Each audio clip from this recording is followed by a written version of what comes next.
Welcome to Conversation for the Soul. I am Alleson Gregary, and today I'm here with Helen Vonderheide.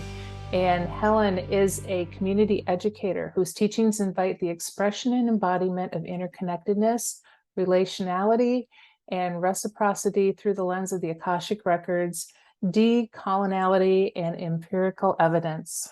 Welcome, Helen. Did I slaughter that? No, you did great. Thank you Oh, so good. much, Allison. We were talking a little bit before we got on here, and your story of how you're evolving, you're in the middle of this evolution right now with all these other things that I just listed off. I'd love to have you talk a little bit about that. Where is that coming from, and what spurred that?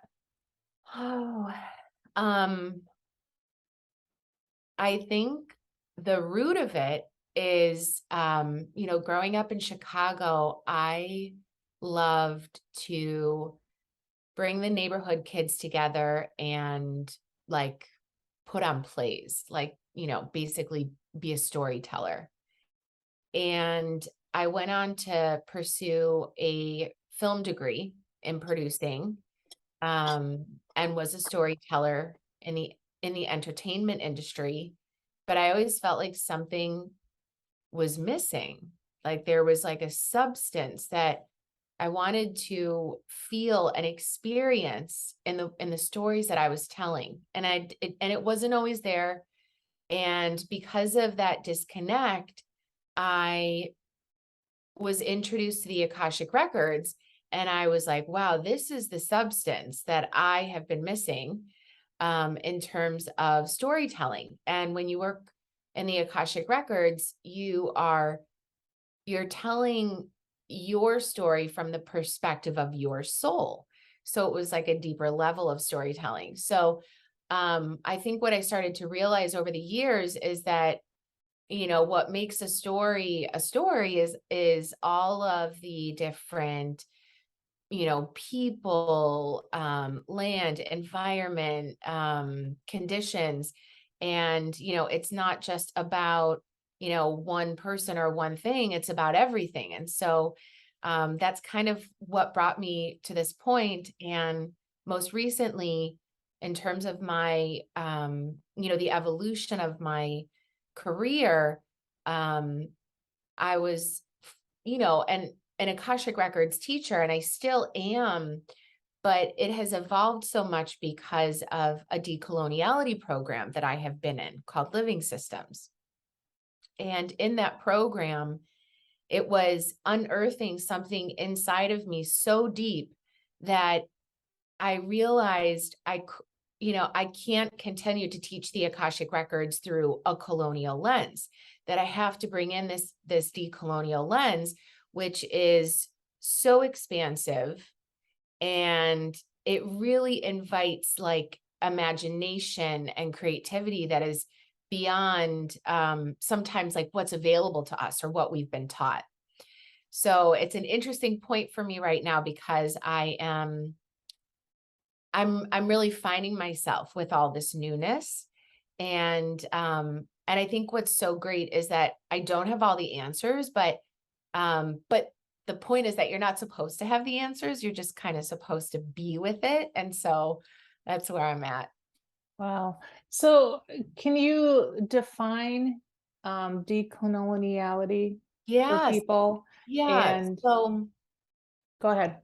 no, I'm so sorry. I didn't mean to cut you off. Please let Oh, me. no, that's fine. And the empirical evidence that Yeah. you mentioned Yes. too. How does that tie into it?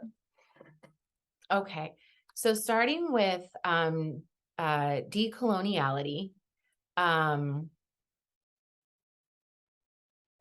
so, well, first off,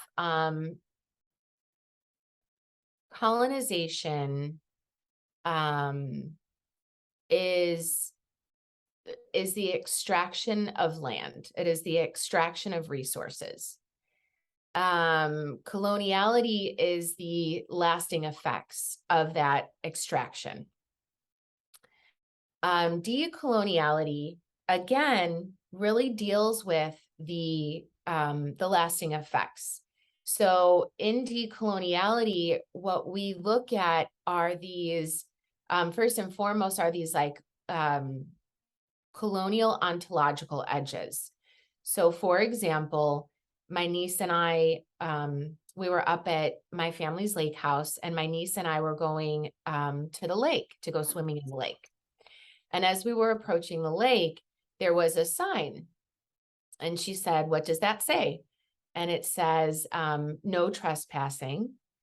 Only owners and tenants are permitted, to be on this land or something, or to be in this lake. If you have a permit, you're allowed access to."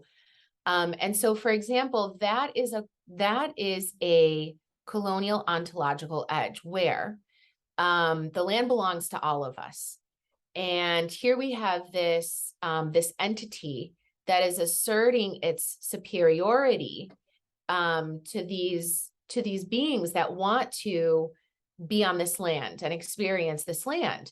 So the decolonial approach is not trying to take like a superior or even an inferior approach, but what it's saying is, okay, here is a colonial ontological edge, and let's kind of step out of the binary and into this liminal space and see what else is possible.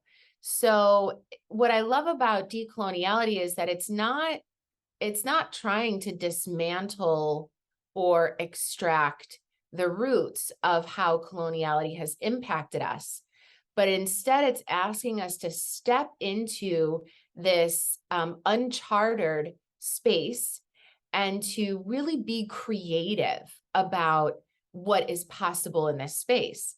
So, so that's just an example of kind of like how it shows up, in our physical lives. So decoloniality is essentially the practice or the lens of observing these edges and then moving into this space, this unknown space. Empirical evidence is very colonial, which is a paradox that I am bringing these lenses into my work. Empirical evidence is saying, okay, we have a system that can be replicated. We essentially we are collecting data of these particular experiences, coding, and then synthesizing this data to essentially prove the validity of a particular, process or practice or whatever the case may be. So the reasoning behind bringing empirical evidence into my work is because, as I've been teaching the Akashic Records, I have found it to be such a disservice when people would say that this is woo-woo, or that this is like pseudoscience, or there's so many names. Yeah, Or like I know what you're saying. my dad will go, hoo-hoo, like Yeah. he whistles and he makes this funny sound, who, by the way, is very supportive of me and my work. But so the reason in bringing this like empirical lens into my work is first and foremost to say, science has already validated this Akashic field that we work in. In vacuum physics, it's also known as the 0-point field. So science has already validated this resource. What I am doing with my work is a little bit different. And so what I'm doing is bringing this empirical lens like into the way that I approach the Akashic Records, this like Akashic field. And at the same time, I'm also saying, with all of this structure, there actually is no structure. So it's one of the biggest paradoxes, but it's the best way that I can present this work and also do justice, by how I present and share this work. Everything that you said makes complete sense to me. I mean, we really I liken it back to the indigenous people. Yeah. No one owned land. They just moved Mhm. from piece to piece, place to place, and just sat there, pitched their teepees or whatever, and lived for a while and then moved on to another place. Yeah. And it's really beautiful because there are so many walls that have been put up and fences and signs and all of that. And it's really doesn't lend itself to that new earth reality that a lot of us are trying to Yeah, create. exactly. I mean, when you treat the land as a whole, when you treat the land as, you are in partnership with this entity, this being, there are no borders. I mean, the only thing that like the only perceived separation that we experience is just like the skin that separates this body from another body. Like that is the Right. only border, but it's not a border. Yeah. Yeah.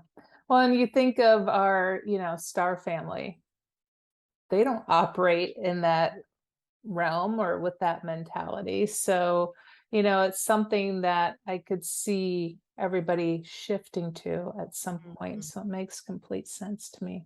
Mhm. It's beautiful.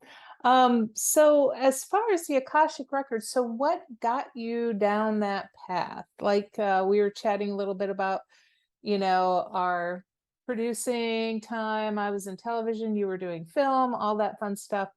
How did you end up over here doing the woo woo?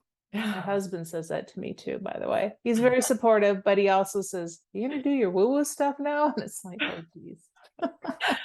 Oh, I know. So how did you make that transition? What was the impetus for that? Yeah, the impetus was, in the entertainment industry, I always felt like, for me, there was something missing. Um, at the time, I only knew it as like a substance, like a quality of something. I wanted to feel a certain way with the work that I was doing. And so at the time, I thought, well, maybe this is just about the stories. I find stories that are more in alignment with how I want to invest my energy and my skill. So, so then I did pursue that. I did pursue telling the stories that were more in alignment. But then, even then, I was kind of coming up against just pieces not fitting. So I was introduced to the Akashic Records not because I was looking for them, but because I had always practiced Buddhism and was just open in general. This very dear friend of mine introduced me to the Akashic Records, and she was like, "Hey, I think you would be into this thing. Like, why don't you reach out to my friend who's doing practice readings and experience it?" So I did. And in that experience, I was like, whoever this woman is talking to knows me better than I know myself. And it was so healing. And I went back to her two more times after that. And I remember my third time saying, this is so healing. I want to share this with other people. So I started to, I did a training and I started to do readings, not thinking that it would ever turn into a business. I mean, that was never, ever the intention or a thought in my mind that I would, ultimately have a business and a practice. So it just all sort of snowballed. Like I was sharing it with people. They were being called to learn or, wanted to continue to work with me. And then I eventually started my own business, and that pretty much is how I got introduced to the Akashic Records. I also was specifically introduced to the records through Linda Howe's lineage. So Linda Howe is, the, I learned from one of her teachers as a beginner. And then when I decided to go on for my teacher certification, I learned directly from Linda. And then I did 3 teacher trainings with her and was teaching her first 4 certification classes. So that was definitely my entry point into the Akashic Records. So have you always been kind of into this world, so to No, speak? Did no. Buddhism kind of lead you down that road, or how did you Yeah. have your awakening, so to speak? Yeah. So as I was practicing Buddhism, like we studied the philosophy, specifically the Lotus Sutra, which is Shakyamuni Buddha's highest teaching, which essentially is saying all beings are entitled to enlightenment. So we would study the philosophy, we would practice by chanting. And what happened was, well, let me take one step back because it'll make a little bit of sense, like when the moment came where I was like, what is going on? When I was working at the Producers Guild. When I was working at the Producers Guild, I remember sitting in the conference room and saying to myself, I have a very talkative inner voice and it's very wise. And it was like this moment of like, does everyone have this thing that is like talking back to me and is like really incredibly wise? So it was just a thought, like, but then I just continued on with my day and like didn't think anything of it. So I think it was maybe like a few years later. Oh no, it was several years later, actually. It was several years later where I was chanting. And as I was chanting, we would always say very specific prayers for the deceased. I would also include maybe people who were not in well health, um, maybe struggling with some health things. And specifically, I had some people in my life who were transitioning. They were about to pass away. One of them was my grandmother. And when I was chanting for her, I heard her voice respond back to me. And I didn't ask a question, but it was just more like, whatever this path is for her, I hope that it's peaceful and, that everyone in our family is at peace with like what happens. And I don't remember what I heard at the time, but I do remember that she talked back to me. So then I said something to her, and then I heard something back in return, and then that was it. And it happened 3 times with 3 people that were about to die. And so then I was like, oh, there's something going on. So then I would, go to chant and I'd be like, who wants to talk to me today? Who can I talk to next? And it didn't work that way. So when I learned how to read the Akashic Records with Linda Howe's prayer, when I announced that the records were open, I was like, oh, this is how I connect with this unseen world. But my practice has evolved so much since. And now I essentially what I do is I teach people to create their own pathway, their own invocation. So at the time I was, using Linda's, and it was so beautiful because I guess at the end of the day, I didn't realize like you just need to be intentional and specific about what you want to connect with and what you want to get out of that experience. Hmm. Wow. That hits home. Yep, that's true. I mean, intention really is everything. Going into everything, you really should be very aware and set those intentions, because you can kind of be in the flow, but still kind of direct the path, Yeah. which is beautiful.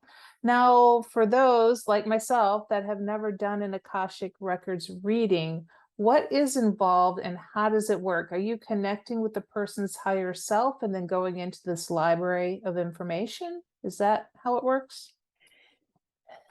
I think it's going to be different for each person, the way that they perceive it. The way that I access is, so I use an invocation that I essentially wrote in connection with my guides. Um, So I say this invocation, and when I'm done, I open up to this person's Akashic records, to their Akashic field, and to their guides as well. And in this field, there are imprints as it pertains to the soul's journey. So I encourage people to always come with questions like, we're accessing this infinite resource. So what information do you want from this? So those questions will help me kind of navigate the etheric terrain, and to find the suggestions, or the clarity, or the information as it pertains to their inquiry. And then I also hear their guides talk. So I'm clairaudient. So whatever their guides say, I can hear. And then I'll also, acting as an interpreter, like I'll repeat what they say. And so the session, interestingly enough, like, the name of your show, it's Conversation with the Soul. Like, that is what's happening in an Akashic record reading. We are having an intimate, deliberate conversation with this person's soul's records and their guides. So for me, it's more like when I'm in the records, I am like perceiving this subtle field, and then based on the inquiry, like whatever will reveal itself. Like if it's a symbol, an image, maybe a little like movie strip or something. Like it really depends. So you're going back in that soul's lineage, basically, Right. and seeing what took place and how that possibly could affect something that's happening in their life right now. Yes. Very interesting. Kind of reminds me a little bit of QHHT in a Yeah, way, except you're pulling in the information instead of the person sharing it themselves. exactly. Very Yes. interesting. Now, is this something that everybody could have access to and do, or are there certain things that you need to really walk Right. cautiously on when you're accessing Well, this? the beautiful thing is that um, it isn't really a matter of, is this something everyone can do? Because the truth is, you know, we are a materialization of this source, of this field. So you can't separate yourself from this. Like, you are it. So I think the biggest piece then is, well, okay, how do I access this for myself? And what I do with my work is teach people a deliberate and conscious way of accessing that. That said, your intuition is gut feeling, intuition, inherent knowing. It's already like that is this like, field of information. And so all we're doing is amplifying that and going further and deeper, and doing it in a way that is, feels safe for the person, and establishing appropriate boundaries around information, and perhaps even guides that you want to work with. So really personal how it starts to look at that point when someone wants to work in this field. So, what are some of the most astonishing or astounding things that you've seen during one of your readings? And maybe something that was perhaps a catalyst for really making some big change in somebody's life? Yeah, that's a really great question. Well, when I work with people one-on-one, we have to take things one step at a time, because the records reveal the bigger picture of who you're becoming. And that's all, grand and exciting. But if I'm not taking it one step at a time, that grand picture is not going to become a reality. So it's like really kind of taking like the bite-sized pieces. what's really beautiful about tapping into the records is seeing the expansive potential that is available for this soul, this human being, and then being able to bring it back to the present and provide some suggestions on how this person can start to actualize what is available, in this field for them. And every time I say field, I'm referring to like the Akashic field, non-physical field. So, I've seen extraordinary things where, I like want to write a book about it someday because, um, so one person that's coming to mind in particular, if she ever watches this podcast, she'll probably know I'm like talking exactly about her, which she will probably watch it because she like loves the work that I do.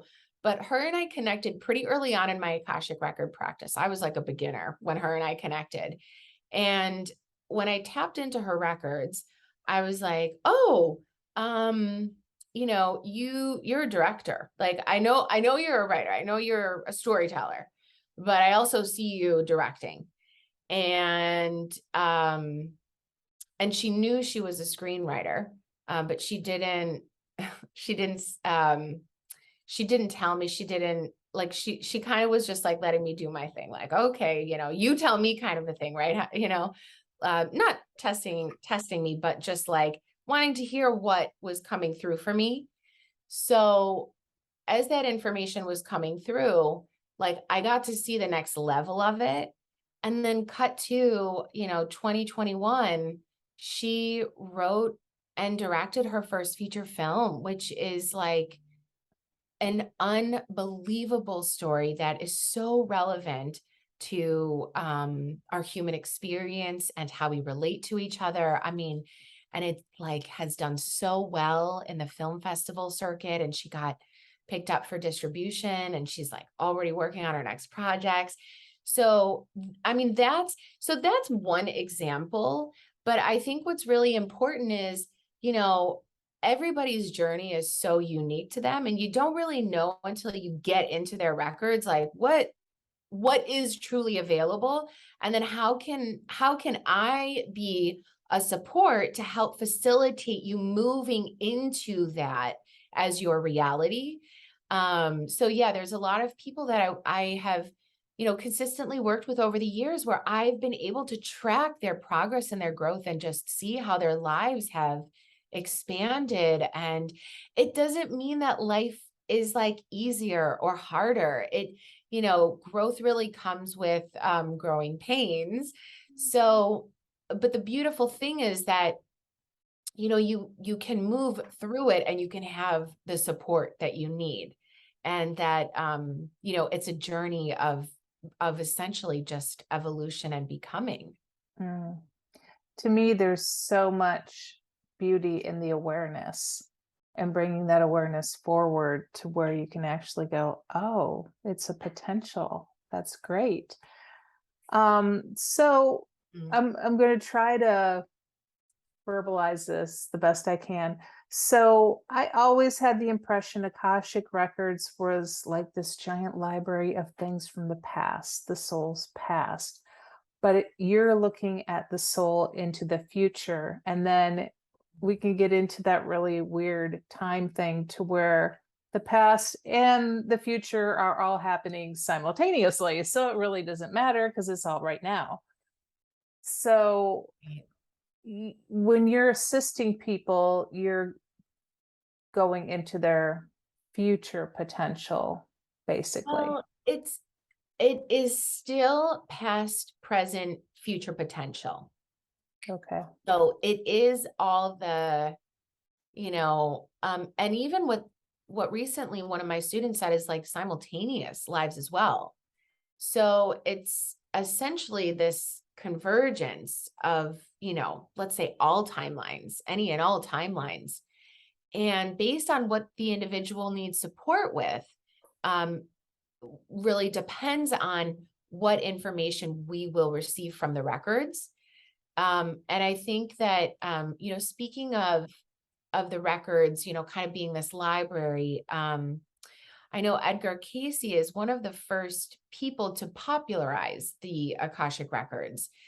And I think that at the time, that was a really appropriate way to describe this resource.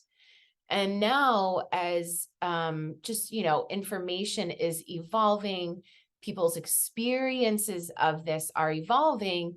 It's really important that each person define what their experience is with this resource. Because when I go into the records, I don't see a library, I don't see books. There's no hall, there's no record keepers for me.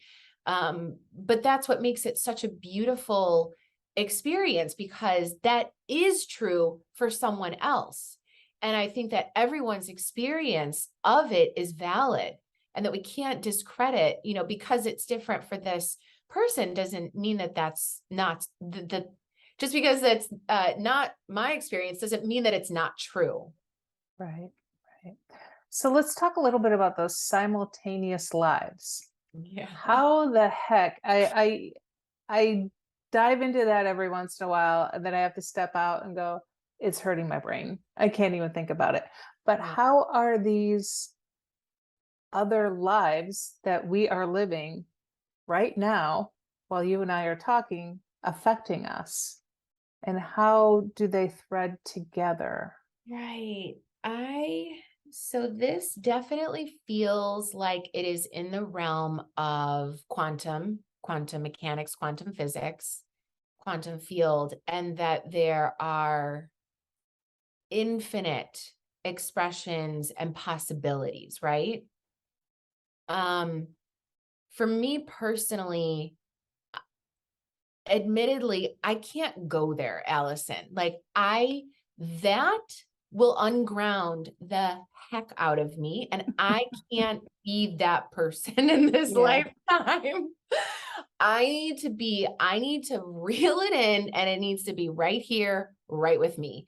So, so yes, when I tap into the records, I'm so aware that there are infinite timelines, infinite possibilities, like the simultaneity of, you know, my choices, my actions, my behaviors, manifesting all of these different ways something can unfold.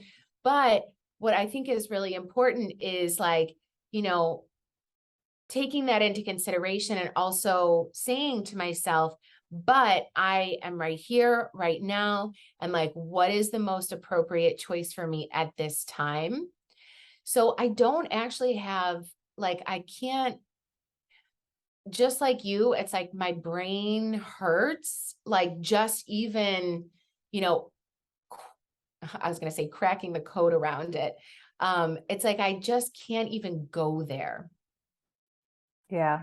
Yeah. Has there ever been a case where you're doing a reading for a client in this parallel existence of theirs is somehow affecting what's going to happen going forward? How does that play out, or does that Well, ever come into your field when you're doing a yeah, reading? I think what's really interesting about that question is that, so, okay, actually, this is a really great question, because here's where I can sort of pull from. So the Akashic Records are organized into two parts. One part is the soul blueprint. Those are the themes and the life learnings of that soul as it evolves its consciousness. And then the second part of the records is essentially their free will and choice. So, however they want to make choices, is ultimately, who they are becoming. However, their free will and choice is predicated on their themes. So, if I'm learning self-worth and I am in a relationship where I feel insecure, I am not trusting myself, I don't feel like I'm good enough, in comparison to this other person, I'm making a choice to be in a relationship with that person for the sole purpose of evolving in this theme of self-worth, of like knowing my worth and my value. So what's amazing about my work is I like to make that information known. So here are the themes that are intersecting around this particular area or this experience. And now that you have this information, choose accordingly. Like, what choices will you make that are in support of you, that empower you? So your choices become different. They become conscious. You're more aware. You're not going to choose the same lessons over and over just to, recognize that you are valuable and worthy in relationships. So, so that's how I'm able to create a little bit of a distinction. So when it comes to, let's say, I'm just thinking of an experience of working with a client. What we do is, so let's say, they come to me with, I keep attracting the same experience or the same relationship. Immediately, what we look at is the themes and the life learnings, and then are providing suggestions so that they can choose differently. So it doesn't necessarily mean that we have access to all the potential timelines, different ways that it manifests. What we're doing is trying to connect the person to the timeline that is appropriate and in alignment of their best growth, best way of experiencing their life. Gotcha. Makes sense. Yeah, sometimes setting intentions too to connect with that highest and best timeline, Right. is beneficial in that way. Now, something else I'm curious as you were talking, can you do a reading for the collective? Oh, Like, yeah. can you look at, like, would you mind tapping in right now and giving us a little feedback of what we might expect the rest of this year? So the way that I would generally do that is that I would specifically open up the records of the collective. Let me see here. Let's get clear on the intention. Is the intention for the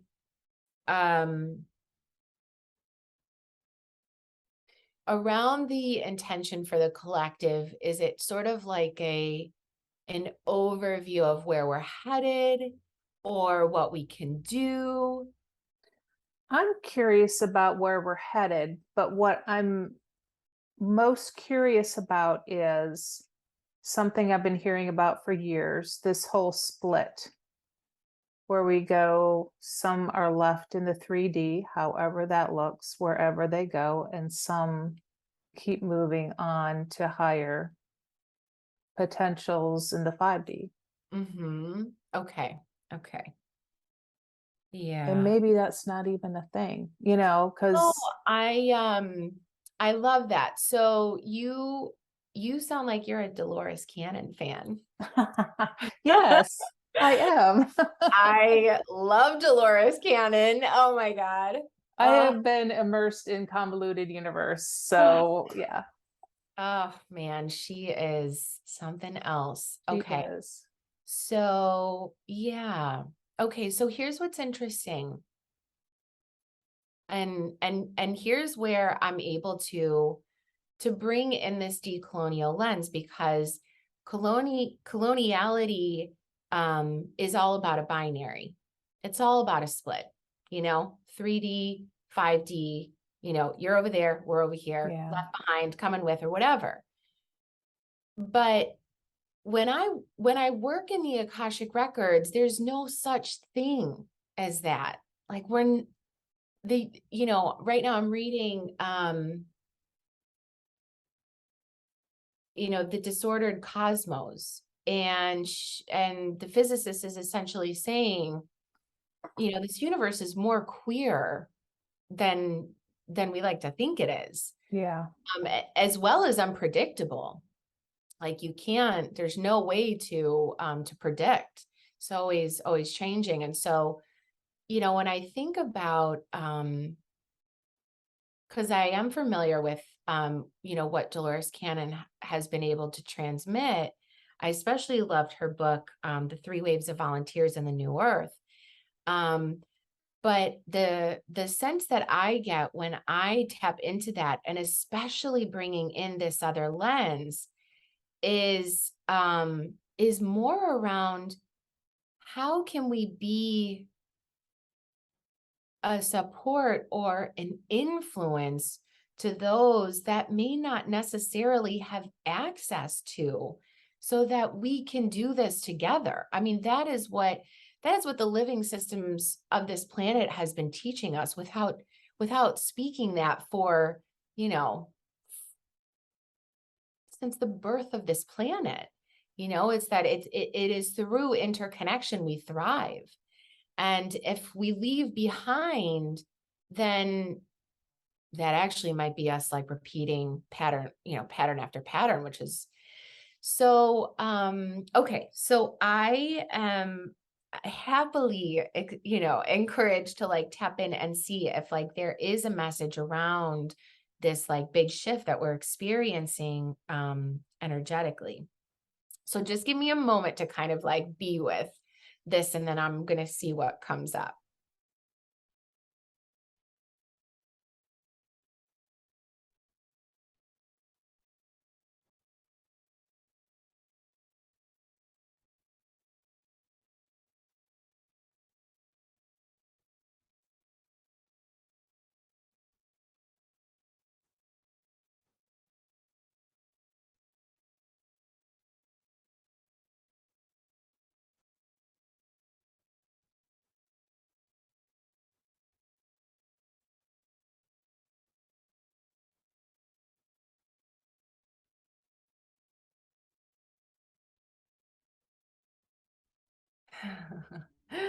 So the message I got around this was so beautiful, Allison. And we have so much, proof of like evolution. But essentially what I saw was just, this is a very, it's an interconnected co-creative experience. And essentially I was seeing images of these different civilizations that have occupied this planet. Like I was seeing dinosaurs, just and then different civilizations over time. And it is just this, it's an eternal journey. Like we're always going to continually be in this experience. But then one of the other images that they showed me was just yesterday. I was walking around the Inner Harbor. I live in Baltimore, and there was a man asking for change. And he wasn't asking for change.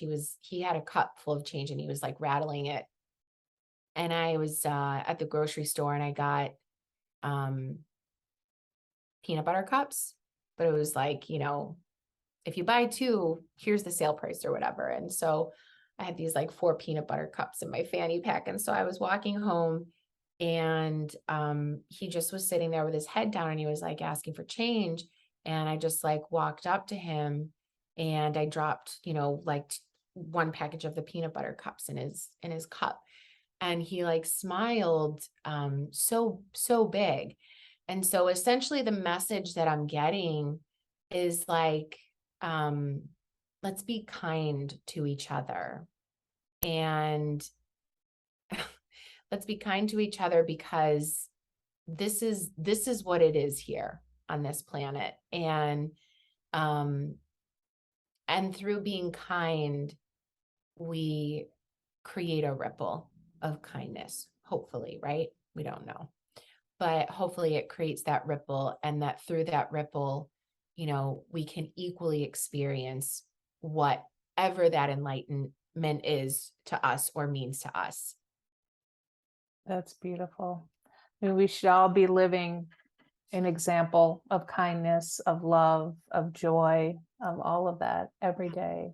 Yeah. And it does have a ripple effect. I mean, I see it when I can walk through a grocery store and people are just looking so stoic, and if you catch their eye and you smile at them, they smile back. You Right. know, it's beautiful. Why aren't we all doing that? Imagine just that little simple thing, what that could do. It would be amazing. Yeah. I know. And like, even when you said that, Allison, I just was like, isn't that what it's about? Isn't that why we're here? I mean, like, that is such a visceral feeling that you experience by connecting with another person and acknowledging, and seeing them. Yes, yes, completely. A friend of mine and I always have the conversation about the whole 3D, 5D thing all the time. And it's like, we were put here to experience the density, experience the physicality, experience the emotions and all of that. So, we just finally decided we're just going to do that. We're just going to have a good old time and just experience all the things, and whatever it brings, but also enjoy our woo woo, so to speak, side, our spiritual side, and our connectedness of knowing there's more than just this. There's more than us. We are expansive. We are eternal. Yeah. All of that. Wow. So, something that crossed my mind before we even got into this, we talked about your move from Chicago to Baltimore, and you're there to support family, and you're working, or I should say, you're spending quality time with some little nieces and nephews. Hmm. And what are you seeing in these little lit beings that are blowing your mind? Because I have a grandson, and I don't feel I'm being partial because I see his little friends too. And there's something with these kids. They Yeah. are like next level. Hmm. There's something going on with them. What have you been experiencing with these Yeah. little ones? Oh my gosh. Yeah. So I actually, Chicago, Los Angeles, and then Baltimore. Oh, geez. I know it's been a journey. You So must be doing grid work too, huh? I was thinking about that recently because I've been in Baltimore for almost 2 years, and like I've lived in two places, and I already am like, okay, I think I want to find something different. And I'm like thinking, oh, maybe there's something else really going Yeah. on. So I've noticed in my niece who's 5, she's incredibly wise and tapped in. Like I'll say to her, do you have any guidance for me today? Because what I can see in her is when I ask that, um, and it depends what kind of mood she's in.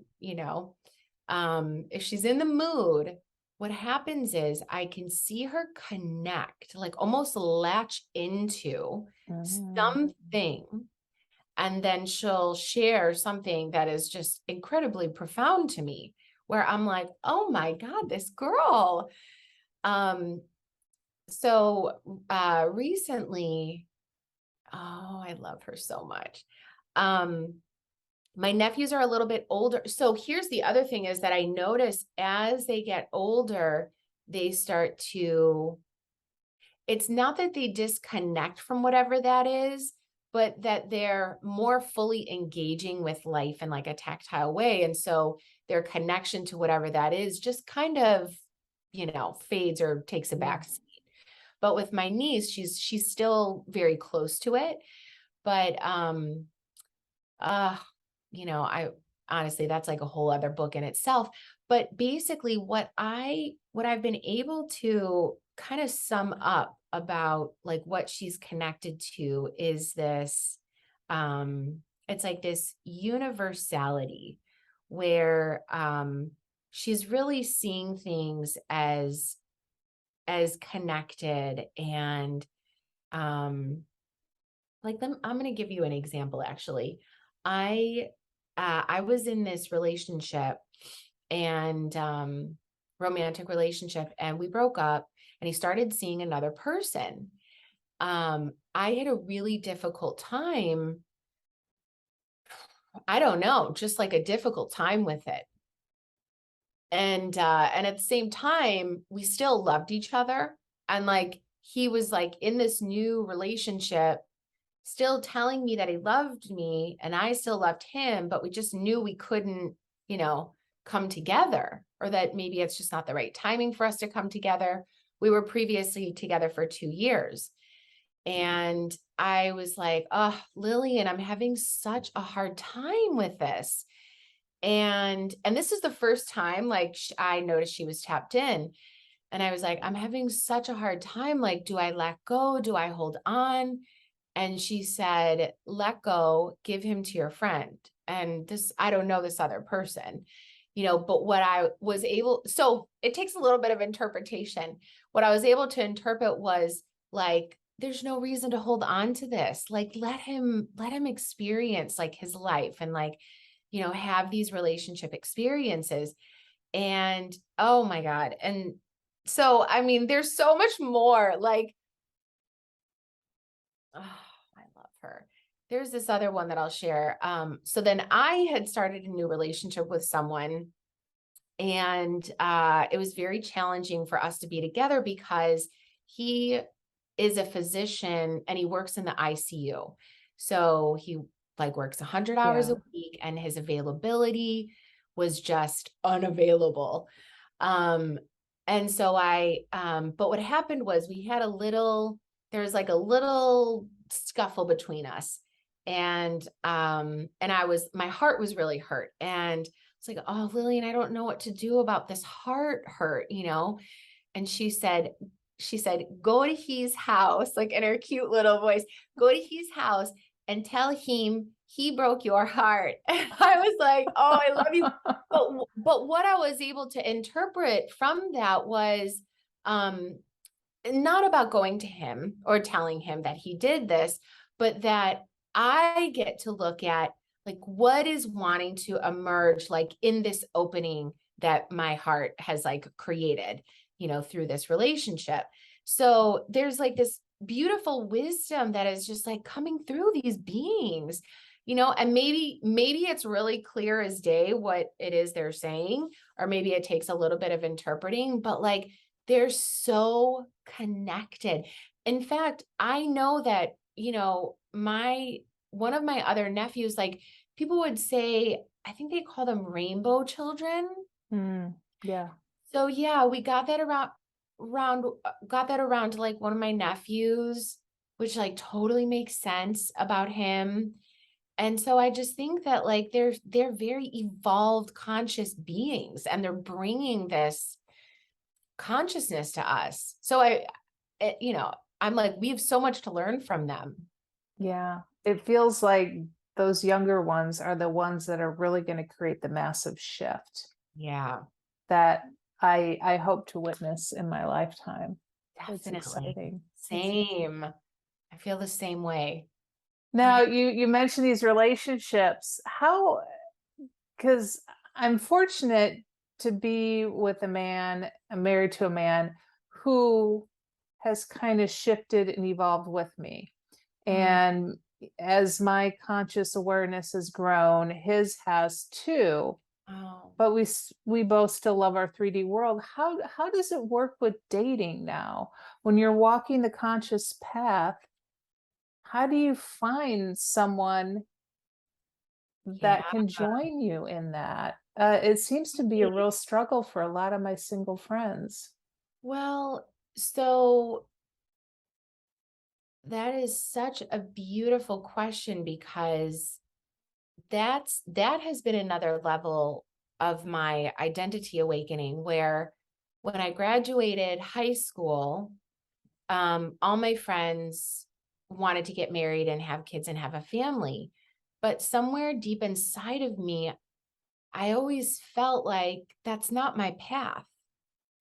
So then as I continued to grow, um, I forced myself like into this box, and it just like it never felt right. Like I could have, right? Like, you know, yeah, you look great. Let's do it. Right. But like, I just somewhere inside of me was like, this isn't my path. Like, I can't do this. So then when I was in my decolonial program, so you put that lens on, and then what you start to see is that coloniality has told us, like coloniality story has told us, the superior path of partnership is to find a partner, and to do all the things. But when you put the lens on, you start to explore, well, what else is possible? So what I started to see was that I have loved so many people in my lifetime. So many people have loved me. Those relationships are still very much like alive and in my life. And so then I'm like, well, maybe I was never meant to be monogamous. And maybe I was never meant to be in this box. So my former boyfriend from Los Angeles, the same person that I mentioned. So we were monogamous for 2 years. And then for these last 3 years, we have like still loved each other. And then from afar, he's on a different coast. When we would see each other, we would, it was just like we are still very much like in love and loving each other, but just like forcing ourselves onto something that like didn't feel right, like just didn't feel right for us. So then I read this book, Polysecure, written by a therapist, and she talks about consensual non-monogamy. And I had this awakening where I was like, oh my God, I think I'm polyamorous, which is to love more than one. But the consensual part is to be communicative and honest about it. So that has been a really big part of my like partnering path, is like being so honest about like what I want, what I need, what I want that to look like. But also being in conversation with these people that I'm connected with. And you have to make sure that, what my needs are and wants are, and what your needs and wants are, like can come together comfortably enough where I can still be me and do me, and you can still be you and do you. So what I realized is that my guy in Seattle is that we've like been in this quote unquote poly intimate relationship for 3 years, which essentially is being in an emotionally intimate relationship with someone.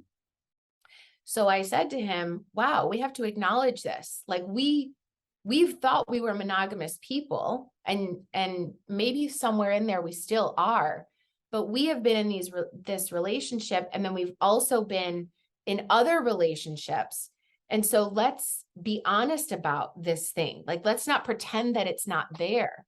So in terms of, relating in 2022, let's first be honest with ourselves. Like, what's our story or our version of love? What does that look like? What does that feel like? And then, bring that into your connections, your relationship experiences. So I don't know if I'm ever meant to like, completely settle into in this lifetime. I don't know if that path is for me, because at this point in the journey, I'm like more open to whatever it is, and just being in like a discovery phase. That's fascinating, because the whole time you're talking to me, it's like, okay, well, this colonialism has programmed us to man, woman, be together, get married, have children. And that's been the program. Mm-hmm. And we've watched our parents and their parents carry out that. And you do this and you do this. And it's beautiful that you are breaking down those walls. and defining it differently and making it what people would call more normalized. Because why do you have to get married? Why do you have to be with just one person if that is not your soul's calling? Mm-hmm. It's Mm. beautiful that you're. Thank you for sharing that. That was a Yes, beautiful little nugget. of course. I mean, it brings me back to the title of your program, which is like, again, it's like having that conversation with yourself, but also sometimes we don't know what's possible because of how we've been programmed and like how the box has been drawn for us. And so, it's uncomfortable to lean up against the edge of that and like see what's on the other side. Yeah, it is. And that in itself could be a whole nother show that maybe we'll have to look into doing that and just, talk about all those walls that need to come down and those barriers and get us to think differently and look Right. at things differently, because it can all be okay. Yeah. My dear Helen, thank you so much. This has been a Oh, wonderful conversation. yes. I'd Oh, love it. And I appreciate Diane. Have to shout out to Diane for connecting us together. And thank you so much for being here. And we'll have to do this again. definitely. Thank you so much, Allison. All right. Bye bye, everybody.